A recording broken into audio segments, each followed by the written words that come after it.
Bonjour tout le monde. Bonjour. Alors bienvenue. Aujourd'hui, on va vous faire une présentation de pièces que Sam vient de recevoir pour le SCX 10.2 Jeep Cherokee de chez Axial. Et puis ensuite, on va vous montrer un petit peu le montage des Le pièces rendu. et le rendu de ces pièces Voilà. une fois que ce sera fait. Donc Sam, qu'est-ce que Première tu nous as pièce pris? commandée sur AliExpress chez Fimanda, des supports d'amortisseurs en alu. Ah, super, magnifique. Alors, on va montrer Donc, ça. hop. Tac. Et voilà. Alors, tout anodisé. Je vais me déplacer, je vais vous montrer ça. Donc voilà. Vraiment très très beau. Donc, en grammage, on gagne combien là, Une cinquantaine de grammes le tout, en fait. Voilà, d'accord.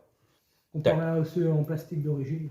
Donc, filetage de vis dans ce trou-là et filetage de vis dans tous les trous qui sont à côté pour le réglage des amortisseurs au niveau de l'inclinaison. La visserie est fournie avec et le système pour le panhard. Voilà. Ah, voilà. Donc là, on le voit. Donc, la petite patte panhard qui est pour le panhard qui est juste ici. Je ne sais pas si vous la voyez bien. Voilà. On la voit pas trop, mais ici. Là. Pareil, elle est anodisée aussi. Donc voilà. Ça, c'est super. Donc, tu dis AliExpress Fimanda. Fimanda. Fimanda. D'accord. Voilà. Donc voilà. Ça, c'est topissime. Donc,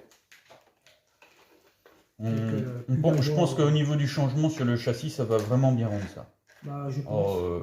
À voir maintenant, on est là pour essayer les produits justement et voir le rendu qu'il y a par rapport à ce qu'il y a d'origine. Oui, je pense que déjà ça va ramener du poids et tout. Hein. Ah oui. Ensuite. Deuxième package, une boîte d'écrou, de visserie achetée sur AliExpress sur Injora. Alors pareil, donc boîte à outils, donc je vais montrer en comparaison. Hop, là j'en ai une qui est ouverte. Donc la boîte spécifique au véhicule. Ouais, Axial. Voilà. Donc voilà, petite boîte à outils, donc on voit à peu près là, tout ça. Donc le rendu, une fois que c'est ouvert, ça donne ça, parce que moi j'en ai déjà commandé aussi pour les miens. Tac, voilà. Donc vous avez de la visserie en quantité dedans, des petits outils qui sont fournis, et la boîte est transparente et puis très pratique. Hein. Voilà. Oui, voilà. On peut même l'accrocher. C'est toujours utile justement quand on est en manque de visserie. Ah oui, ça dépanne toujours. Ensuite, dernière nouveauté, changement de train de pneus. On va passer sur du Duratrax Showdown CRC3. En 1.9, on précise. En 1.9. Tiens, tu peux me passer l'emballage, on va montrer l'emballage. Donc je vous montre le dessin du pneu. Tac, merci. Hop, et voilà. Il y a de la logistique ici. Hop, donc voilà, je vous montre. Donc tu les as commandés sur quel site? Sur miniplan.fr, qui a été, je pense, directement commandé aussi sur Horizon Hobby, vu qu'ils n'en avaient pas en stock. Et que c'est marqué sur le package Horizon Hobby. Parfait, super. Donc petite précision, là on les voit et tout. On a eu le temps de faire un petit comparatif entre temps. Et on s'est dit, donc là vous voyez les Showdown, et là ceux-là, on voit, ce sont les Louise. Donc voilà, on voit bien, ce sont des Louise. Et bien, qui a répliqué qui? Ça, on ne sait pas. Donc là, il y a quand même une grosse ressemblance entre les Louise et les Showdown. Donc c'est quand même impressionnant. Donc voilà. Donc à tester après, à rouler, voir comment ça réagit. Hein. De toute façon, on est là pour tester. Voilà. Et petite précision, j'avais acheté des jantes aussi sur, sur AliExpress, sur Injora. Donc des jantes Bedlock comme ceci. Donc voilà. Qui malheureusement n'iront pas sur mon véhicule parce que au niveau du diamètre du pneu, ça ne correspond pas en fait. Le diamètre il est trop petit ici par rapport à là. Ce qui fait qu'à chaque fois qu'on a essayé de mettre le cerclage arrière à venir épouser les lèvres du pneu, ça passe. Le cerclage tombait, les trous de vis tombaient sur le flanc. Sur le flanc intérieur du pneu. On a réussi à un moment de temps par le faire, mais malheureusement, on voyait bien que ça tirait trop dessus, donc au final, je les ai achetés pour rien, si je peux dire, mais... on va les réutiliser. On va les réutiliser parce qu'au perdu. Final, ça servira pour quelqu'un d'autre, voilà. Pour un autre véhicule. On va s'en servir. Alors, bien faire attention, je pense, quand on achète des jantes par rapport aux pneus, parce qu'effectivement, moi, c'était bien spécifié de bien prendre en compte le diamètre. Mais par rapport au showdown, en fait, sur le site, il n'y avait aucune spécification par rapport au diamètre intérieur. Donc, sur le coup, je me suis dit, vu que c'est du 1.9, ça ira forcément dessus. Et ben, en fait, non. Donc, chaque pneu a un diamètre différent par rapport aux jantes, et chaque jante a un diamètre différent aussi, je pense. Et aussi, petite précision, à faire bien attention, parce que du coup, une fois qu'on avait réussi à monter enfin le pneu sur la jante, on est venu l'installer sur le véhicule. Problématique, l'intérieur de la jante vient frotter contre les ponts portiques. Donc malheureusement, bien faire attention quand vous les commandez, de bien vérifier que l'intérieur de votre jante ne va pas venir frotter avec votre pont portique, et ce qui risque fortement de vous empêcher après de rouler. Bon, je pense qu'ils vendent aussi des axes pour déporter. Ce qui permet après de voilà. Mais je pense qu'au niveau du véhicule, après, on va avoir des roues qui ressortent de trop et ça risque de ne pas faire beau. Ceci dit, là on a fait un montage sur on est en diamètre 38. Sur du pneu pour voir quand même ce que ça donne, voilà. Donc le fait qu'on est en diamètre 38, ça frotte sur les ponts portiques. On a pu essayer les roues de l'Apsima. Et aussi ceux du qui lui est plus large. Et de fait qu'il soit plus large, et ça ne gêne pas au niveau du pont portique. Donc comme Manu disait, on a pu malgré tout monter les jantes sur les pneus. Tu alors, montrer non, là. Ceux-là, voilà. Donc on a pu monter sur ce type de pneu là, qui est passé sans problème, parce que le rond central vient vraiment bien épouser. Il y a vraiment la place où passer la jante et le montage. Donc voilà. Ensuite. Donc maintenant, on a quand même pu utiliser mes Showdown CR sur mes jantes d'origine que j'avais avant, que j'ai installé avec les pitbulls que vous voyez. D'origine, c'est comme ça. Voilà. Donc au final, on a pu quand même les mettre. Et voilà le résultat. Donc, on recule un petit peu pour voir la différence. Donc, on voit quand même qu'il y a vraiment du pneu et que ça remplit bien. Donc, voilà, ça rend super bien. Tac. Donc, en façade, on voit la différence des pneus. Donc, après, il ne restera plus qu'à tester ça avec toutes les pièces montées et voir ce que ça donne. Donc,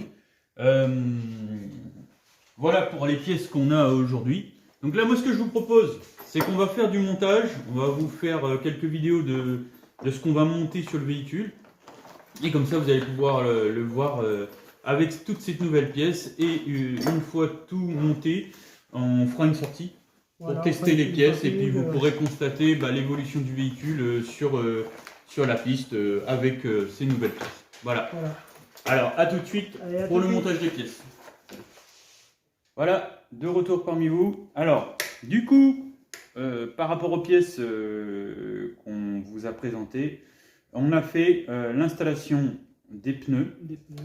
Donc là, vous pouvez voir, ils ont été montés. Vraiment magnifique, un très beau rendu.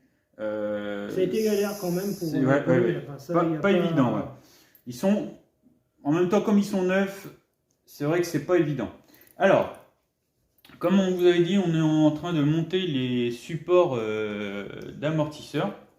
Et là, on va attaquer le côté avec la barre panhard et on va vous montrer le montage.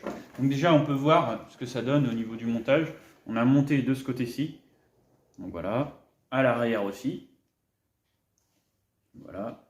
Donc, et on sent tout de suite déjà qu'au niveau du châssis, et plus de rigidité. Voilà, on sent aussi que c'est plus solide, ça a vraiment tout de suite une véritable différence au niveau du montage. Donc, c'est parti. Alors, Première chose qu'on va faire, comme c'est la partie où il y a le plus de choses à faire, parce que les autres sont très faciles à démonter et à remonter, on va tout d'abord dévisser l'amortisseur, le support d'amortisseur qui est en supplément, ensuite le support d'amortisseur qui se trouve fixé au châssis, au niveau de la barre panhard, et on va tout refixer au montage. Allez, c'est parti. D'abord l'amortisseur. Tac.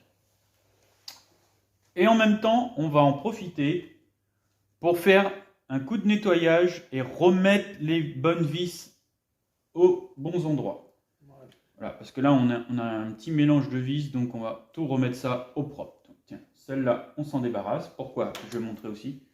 Donc voilà, là, on a une vis cruciforme. Donc on va s'en débarrasser, on va remettre du halène Le bien problème propre. avec la vis cruciforme, contrairement à une vis comme ça où la tête elle est plate, c'est que au niveau de la cartouche d'amortisseur, eh bien ça ne bouge pas. Voilà. Ça reste trop fixe, alors qu'une vis avec une tête plate, eh bien, ça lui donne un peu plus de jeu. Allez, c'est parti. On enlève ces deux-là aussi qu'on va définitivement les enlever. Hop.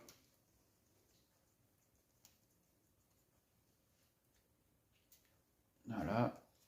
Celles-là, on s'en débarrasse, on ne les garde pas. Et les faire, je vous conseille vraiment les uns après les autres.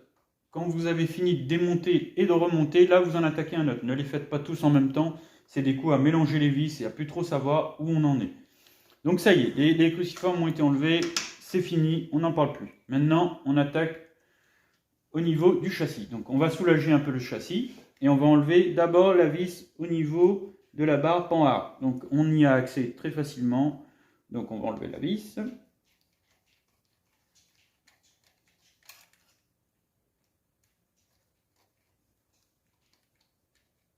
La voilà qui arrive. Tac. Petite pince pour récupérer la vis. Le côté pratique. Hop, là voilà. Pour enlever la vis, de toute façon, c'est de devant. Même on la si passe devant. Et puis le tournevis, voilà, rien, il suffit qu'il soit en embouche. On conserve aussi les pièces pour l'amortisseur. Ça y est, ça c'est fait. Du coup, un petit coup, tac, pour faire tomber la barre panhard. Donc voilà, ça y est, elle est tombée. Maintenant, j'enlève le support. Tac, c'est parti.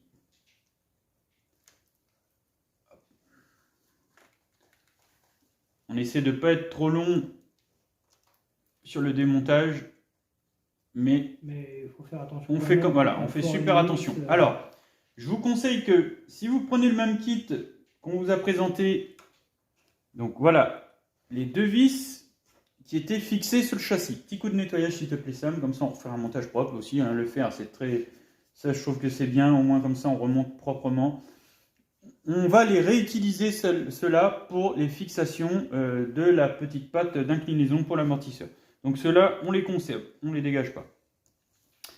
Donc voilà, la patte d'origine axiale avec le système de la petite patte pour le système panhard.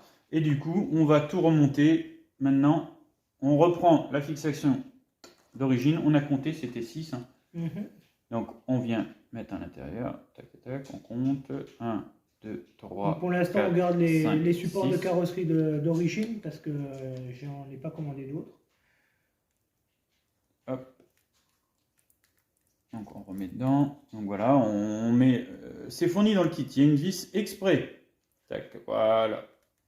Donc je sais pas si on en a. Non, on en a plus. Donc c'est une vis. Là on la voit. Hein, de toute façon, elle n'est pas filetée ici. Elle est filetée que au niveau de la tête et elle est faite exprès pour aller à l'intérieur.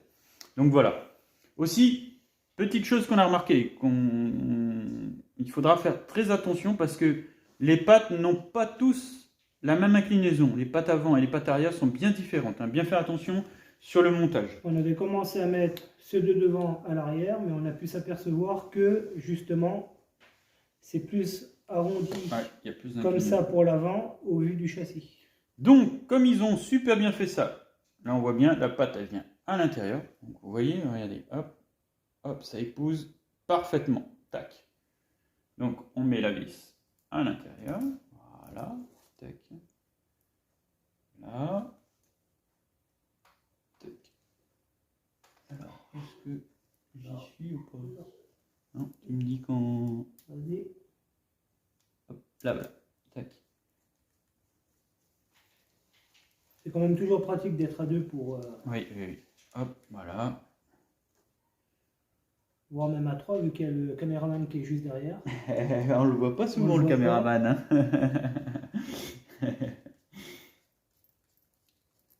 Hop, alors.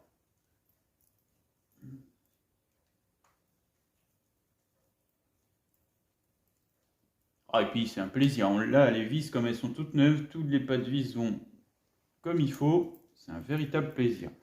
Donc la petite patte va en lieu et place. C'est parfait, il n'y a rien à redire. Et voilà. Du filetage en plastique. Voilà, hein, tout ça. C'est parfait. Alors, là maintenant, on regarde. Tac, tac, ça c'est parfait, tout est bon. Donc, hop, on va remettre là au droite, tac. Donc, c'est parfait. Voilà. Donc, maintenant, on va remettre la barre panhard. Tac. C'est parti.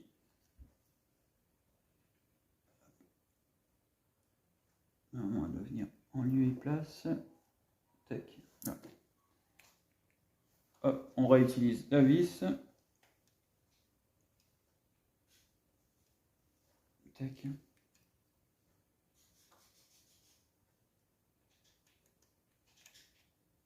Alors, ça va être gênant un petit poil, mais... Et voilà, elle est passée. Tac, on visse. Pareil, le filetage est prévu. Hein. Le filetage est prévu, donc vous inquiétez pas. Tac. Oh, le filetage est prévu. Tac. Voilà. Ensuite, l'amortisseur, on avait dit d'abord fixation de la petite patte avec les deux petites vis qu'on a récupérées qui étaient fixées sur le châssis. Mais non, ah non, on allait. Parce qu'on met des entretoises. Alors oui. On est obligé de mettre des cales, là, des entretoises qu'on appelle comme ça. Donc ils sont fournis avec, ils sont vachement épais, hein, c'est cool. Parce que le problème, c'est qu'en mettant cette petite patte de support d'amortisseur, quand on le met dessus, eh bien, ça gêne beaucoup parce qu'il y a un déport ici. Voilà. Donc, on a eu l'idée de mettre justement... les cales qui sont fournies dedans. Les cales qui sont fournies dedans, qui, je ne sais pas si à la base, si c'est prévu pour ça ou pas. De les mettre, de rajouter des vis plus longues que ceux qui sont fournis. Et comme ça, au moins, ça permet de pouvoir utiliser ce genre de système pour pouvoir justement incliner l'amortisseur vers l'arrière et de sorte à ce qu'elle soit droite. Alors, par contre, bien faire attention parce que même sur ces petites pattes-là d'amortisseur, il y a deux sens. Hein. Là, de ce côté-ci, elle est usinée, donc il y a un petit déport. Et là, ici, elle est complètement plate. Donc c'est le côté plat. Le côté plat qu'on monte, c'est ça. Hein. Ouais. Allez, c'est parti. La visserie. Hop. Alors, il faut qu'on reprend dans les mêmes trous. Tac, le premier. Les deux du haut. Tac, et celui-là. Attends, tu devrais mettre l'autre aussi avec. Alors, attends, d'abord. Juste pour avoir. Voilà, ça rentre dedans sans problème. Tac. Hop. Hop.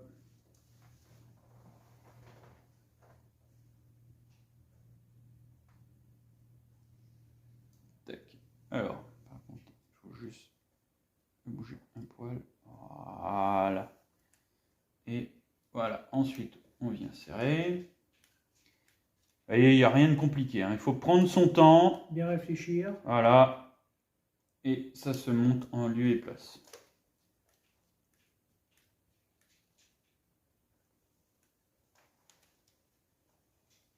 Et après, ajuster les réglages comme vous les sentez.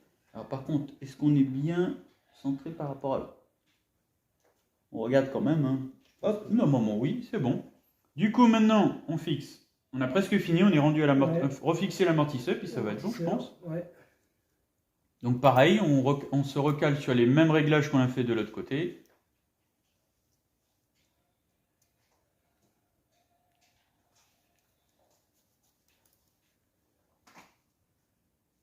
On baisse un petit peu. Un petit peu. Ouais, c'est voilà. Bon. Allez. Mais sûrement. Tac, et c'est parti. Et voilà. Et on arrive à la fin du montage. Tac, et voilà. Donc nous, ce qu'on vérifie aussi, c'est un peu si le véhicule est de niveau. Hop, on a un petit niveau là. On va le poser. Tac. Voilà, on va le voir. Hop, on laisse la bulle. Elle monte, elle monte, elle monte, elle monte. Et on est... Kiff. On est kiff. On est à peu près... Ouais, voilà. Bon, une fois qu'il y aura la carrosserie... Ah, voilà. Et voilà. Là, la bulle est... Bon, je peux pas trop vous la montrer, mais elle est bien. Elle est parfaite. Là, on peut peut-être la mettre devant pour voir le châssis. C'est pareil. Tac. Hop. Hop. Là, tac. Et voilà, on voit, il est équilibré. C'est parfait. Donc, voilà. Donc là, ce qu'on va faire, on va mettre la carrosserie pour voilà, le rendu final. On va juste la poser dessus. Et bien, dis donc. Et voilà. Et voilà. Voilà. Et ben, ça n'a pas été facile, mais c'est super. Le rendu est vraiment magnifique. C'est vraiment pas mal. Le véhicule, ça lui change totalement son look. Ça lui donne totalement une ouais, c'est vraiment pas mal. Hein. Espérons que ces pneus en valent la peine. Et puis maintenant, il ne reste plus qu'à aller l'essayer sur le terrain. Et puis à ce moment-là, on verra ce que ça donne. Donc la prochaine fois, on fera la vidéo pour c'est sûr, si on compare le rendu. Toujours, ah bah oui, les surtout. pneus d'avant et ceux-là. Et ceux-là, il y a une sacrée différence. Il y a une différence quand même. Ah oui, rien que là déjà, ouf, ah oui, ils prennent. Hein. Donc voilà. Donc vous n'hésitez pas. Le pouce bleu si vous avez aimé la vidéo. Le pouce vers le bas pour la descente du crawler. Pareil, merci beaucoup pour tous les nouveaux abonnés qui sont venus se joindre à notre chaîne. Merci aussi pour tous vos commentaires. Continuez à nous en laisser. Continuez à poser vos questions. Continuez à nous faire nos demandes. Et tout ce qu'on pourra faire et avoir en retour, on le fera. Il n'y aura pas de souci. Voilà. N'hésitez pas à vous abonner pour les nouveaux qui nous regardent. Et voilà. Laissez-nous des commentaires. Voilà. Surtout le pouce bleu. Voilà. À la prochaine.